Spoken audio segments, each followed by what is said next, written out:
Hello friends, કેમ છો? મજામાં? આજની આપણી રેસીપી છે મકાઈ સોજીના હાંડવો. 1 કપ સોજી, અડધો કપ ચણાનો લોટ, આ બંનેને બરોબર મિક્સ કરી દો. હવે અડધો ગ્લાસ પાણી નાખી તેને બેટર તૈયાર કરો.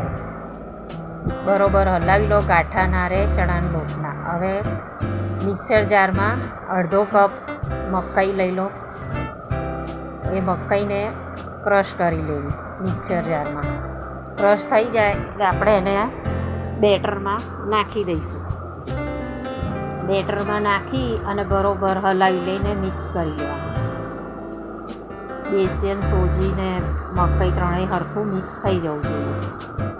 હવે જારમાં 3 લીલા મરચાં, 1 ઇંચનો ટુકડો આદું એને લઈને ક્રશ કરી લો.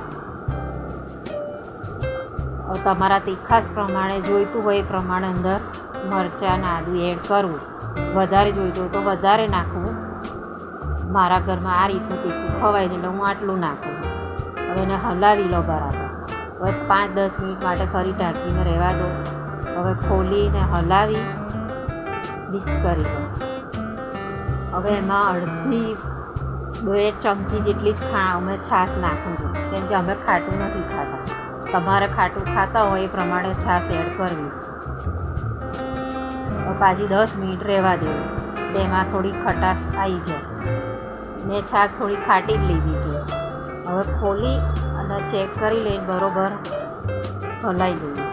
હવે તેમાં આપણે મસાલા કરીશું.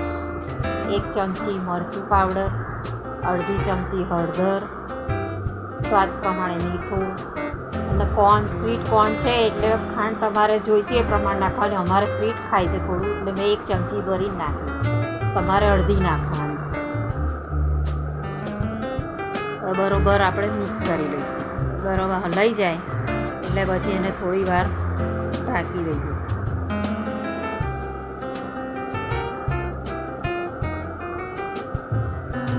હવે ગેસ પર એક પેન ને નોનસ્ટિક પેન ગરમ કરીશું. તેમાં 2 પરી તેલ રેડીશું.